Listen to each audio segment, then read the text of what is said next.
습니다. 그래서 새로운 피조물이 되었다라는 것입니다.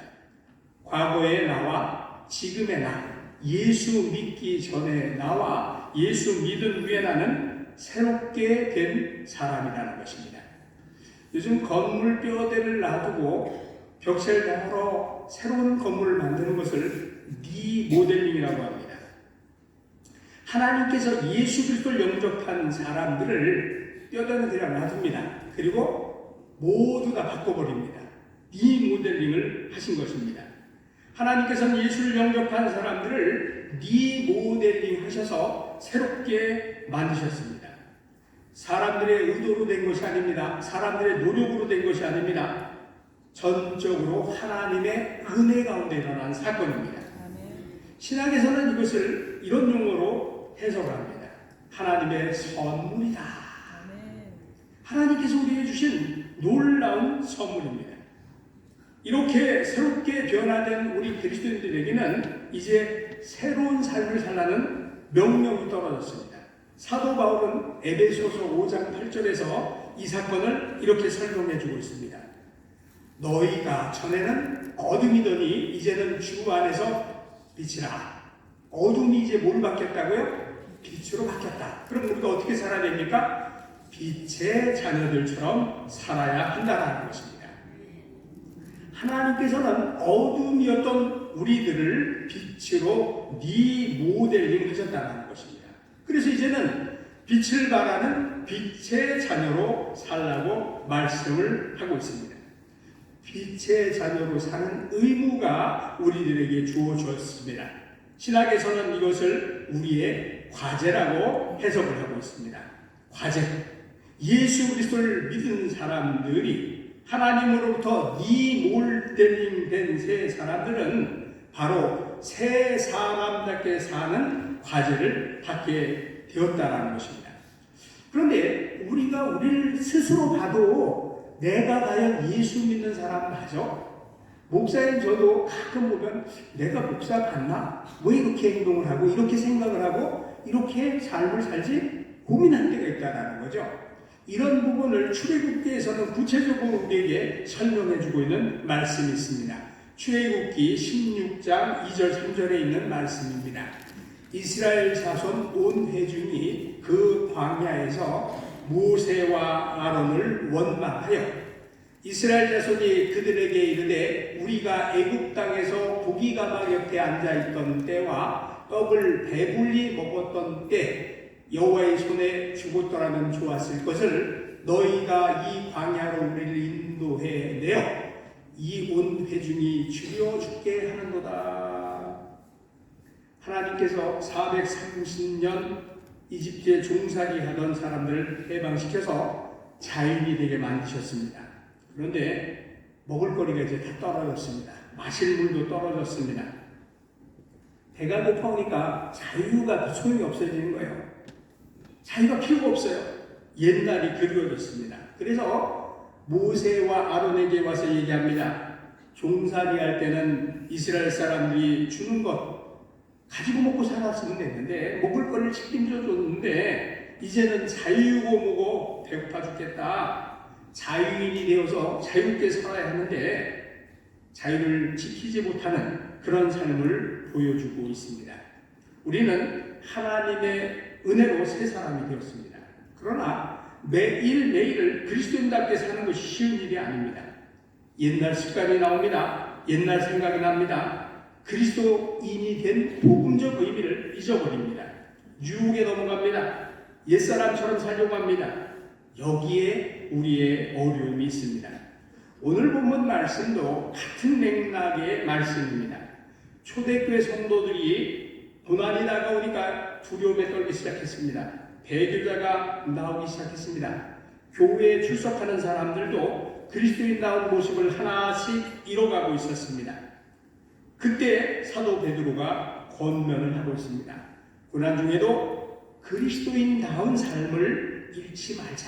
이런 권면으로 오늘 말씀을 해주고 있는 것입니다. 애플 컴퓨터를 만들었던 지금은 고인이 된 스티브 잡스가 2005년 스탠포드 대학의 졸업 연설을 하게 되었습니다. 졸업식 연설에서 그는 이런 얘기를 했습니다.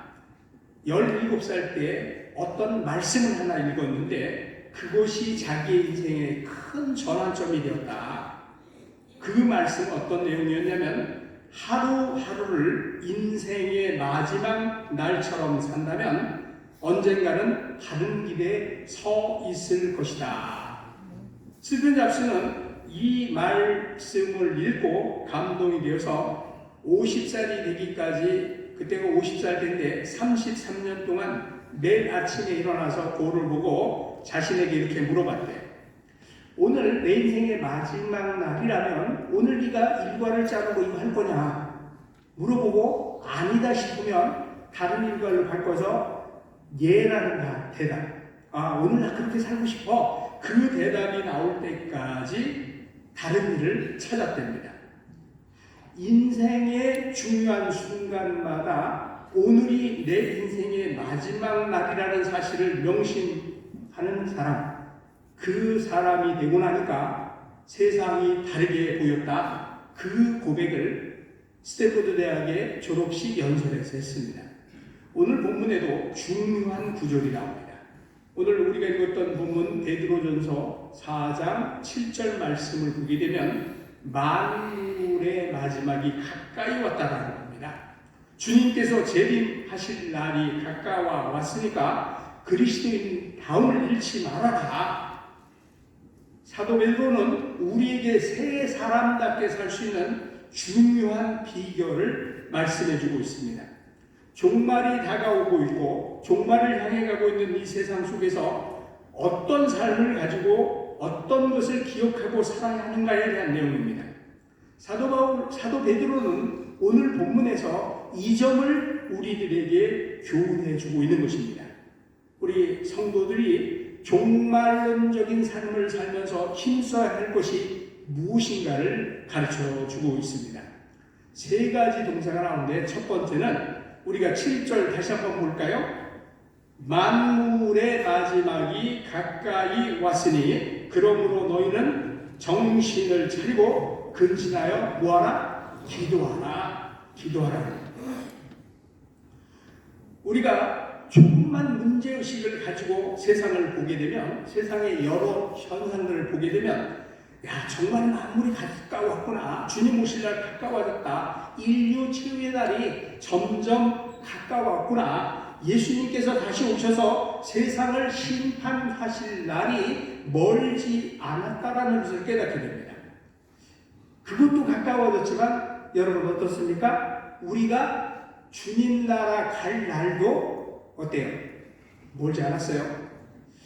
가수 나훈아 씨가 부른 노래 중에 공이라는 노래가 있는데 그 가사를 보면 참 은혜가 돼요. 100년도 못 사는 인생을 1000년처럼 살 것 같이 그렇게 어리석게 살고 있다라는 거예요. 살다 보면 알게 된다는 거예요. 내가 너무 어리석다는 거예요. 나만 어리석은 게 아니고 너도 어리석고 모두가 다 어리석은데 그 어리석음이 뭐냐? 내용이 뭐냐? 100년도 못 사는 인생을 영원히 살 것처럼 그렇게 살고 있는 그런 모습을 가지고 있다는 것이죠. 여러분 한번 곰곰이 생각해 봅시다. 오늘 죽을지 내일 죽을지 여러분 아십니까? 저에게도 충격적인 사건이 한 번 있었습니다. 군대에 있을 때입니다. 저하고 친하게 지내던 선임 아버님이 가끔 저한테 오셔서 상사하셨는데 왜 끝나가시면 저한테 뭐 부탁을 하셨어요. 근데 제가 그 부탁을 들어주지 못했어요. 들어드리지 못했는데 이분이 그날 공부 나갔다 교통사고로 돌아가신 거예요. 제 마음속에 사람이 살았다고 할 게 아니구나.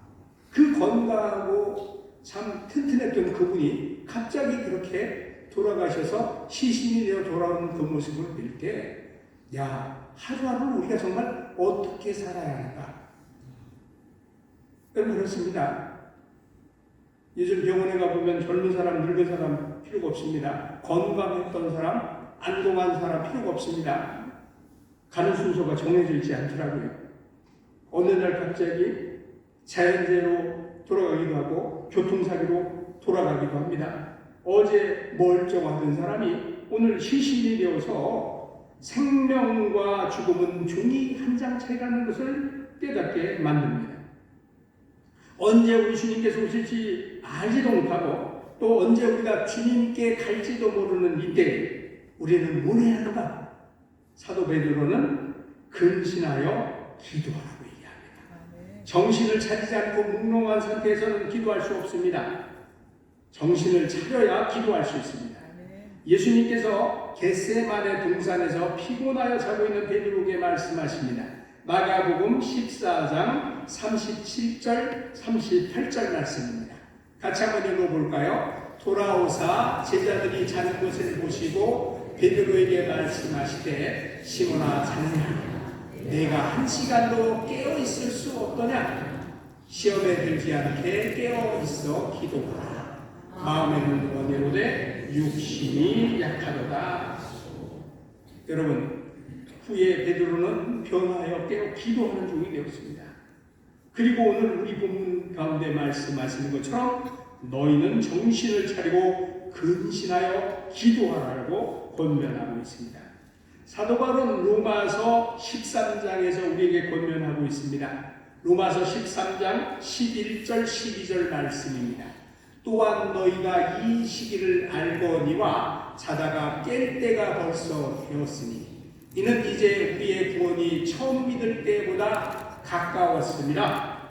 밤이 깊고 낮이 가까웠으니 그러므로 우리가 어둠의 일을 벗고 빛의 갑옷을 입자. 여러분 이 말씀은 어거스틴이 변화되도록 만든 말씀입니다. 여러분 그렇습니다. 예수께서 오실 때 가까워졌습니다. 정신을 차리고 근신하여 기도할 때가 되었습니다. 그렇지 않으면 멸망이 호련히 임하게 됩니다. 베드로가 우리에게 주시는 권면 두 번째는 사랑입니다. 8절 말씀 볼까요? 4절 8절 같이 한번 읽어봅니다. 무엇보다도 뜨겁게 서로 사랑할지니 사랑은 허다한 죄를 덮느니라. 열심히 사랑하는 말씀은 열성적으로 극성스럽게 사랑하라는 말씀입니다. 예수님은 마태복음 24장 12절 말씀에서 말세의 징조를 이렇게 말씀해주고 있습니다. 같이 한번 읽어봅시다. 불법이 성함으로 많은 사람의 사랑이 식어진다. 여러분 오늘날 우리들이 사는 이 시대의 특징 중에 하나가 사랑이 메말라 있고 이기적이라는 것입니다.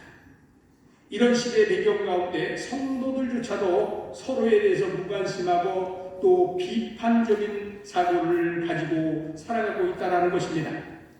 우리는 무엇보다도 열심히 서로 사랑해야 됩니다. 예수님께서 교훈으로 주신 요한복음 13장에서의 이 사랑의 교훈은요, 유언으로 우리에게 남겨주신 말씀인데요. 같이 한번 읽어보겠습니다. 새 계명을 너희에게 주노니 서로 사랑하라. 내가 너희를 사랑하는 것 같이 너희도 사랑하라. 35절 너희가 서로 사랑하면 이로써 모든 사람이 너희가 내 제자인 줄 아리라. 여러분 우리가 예수님의 제자인 것을 아는 게 뭐라고 합니까? 누구 사랑하는 거야? 아프리카 사람 사랑하는 게 예수님의 제자인 거 보여주는 거랍니까? 인도 사람 사랑하는 게 예수님의 제자인 걸 알려주는 거라고 얘기하십니까? 누가 누구를 사랑하라고 얘기해요? 예수님의 제자들에게 주시는 말씀이에요. 제자들이 서로 사랑하는 모습을 보면 세상 사람들이 그 모습을 보고 저 사람들 예수님의 제자야 이렇게 인정한다는 거예요. 우리에게 한번 적용을 해볼까요? 신강들에게 성도들이 뜨겁게 사랑하는 모습을 보면 예수를 안 믿는 바깥 사람들이 저 사람들이 왜 저래? 예수 믿는데 그렇게 인정한다라는 거예요. 아멘. 아프리카 선교하는 걸 얘기하는 게 아닙니다. 모르는 사람들에게 복음을 전하는 게 얘기하는 거 아니에요. 자, 또 보세요. 너희가 서로 사랑하면 사람들이 너희가 누구인 줄 알 거다? 내 제자인 걸 알 거라는 거예요. 근데 어때요? 아멘. 교회 내에서 난립니다. 서로 못 잡아 먹어서. 회의할 때마다 왜 그렇게 원성을 높이는지 아무 의미가 없어요. 예수님을 믿는 우리들의 모습은 서로 사랑하는 그 모습으로 보여지게 되는 것입니다. 예수님의 제자된 특성은 서로 사랑하는 것입니다. 우리가 서로 사랑하지 않고 무관심하고 이기적이 될 때 그 틈을 사단이 파고 들어옵니다. 그러나 우리가 서로 뜨겁게 사랑하고 있으면요, 아무것도 우리를 괴롭힐 수가 없습니다. 여러분, 어머니가 아이를 사랑하기 때문에 그 냄새나는 똥오줌 다 치우는 거 아닙니까? 허물이 안 보여요. 이뻐 보여요. 그 똥기저귀 갈아주는 게 좋아서 한다니까요. 기쁘다니까요. 잘 먹고 잘 사네. 좋아해요. 그런데 어때요? 사랑하는 마음이 없으면 냄새나요. 치우기 힘들어요. 사랑이 있기 때문에 약점도 좋아 보이고 허물도 좋아 보이고, 사랑이 있으면요 모든 허물을 다 가립니다. 잠언 10장 12절 말씀 한번 같이 봅니다. 잠언 기자는 미움은 다툼에서 일으켜도 뭐라고 얘기합니까? 한번 같이 봅니다. 말씀이 잘못 나온 것 같습니다. 제가 말씀을 잘못 준 것 같은데, 미움은 다툼을 일으켜도 사랑은 모든 허물을 가리우느냐, 이렇게 말씀하고 있습니다. 사도 베드로는 본래 허물과 실수가 많은 사람이었습니다. 그는 허물과 실수 때문에 예수님의 제자가 될 수 없는 사람이었습니다. 그는 예수님께서 순환당하신 그 순간에 예수님 처형당하실 그 자리에 있을 때에 대종이 물어봤습니다. 당신 예수님 제자 아니요? 그랬더니 나 예수 몰라요. 그를 본 적도 없어요. 만난 적도 없어요. 나 그 사람 저주예요. 이랬던 베드로예요. 이렇게 3번이나 예수님을 부인했던 그 사람, 사도는커녕 진짜 쓰잘데없는 그런 사람이었습니다. 그런데 예수님은 어떻게 합니까? 그를 사용하셨습니다. 왜? 사랑했기 때문에. 사랑은 이처럼 허다한 죄를 다 덮는다는 것을 스스로 경험을 했습니다. 그래서 우리에게 건면하는 겁니다. 사랑은 허다한 죄를 덮느니라, 이렇게 고백을 하고 있는 것입니다.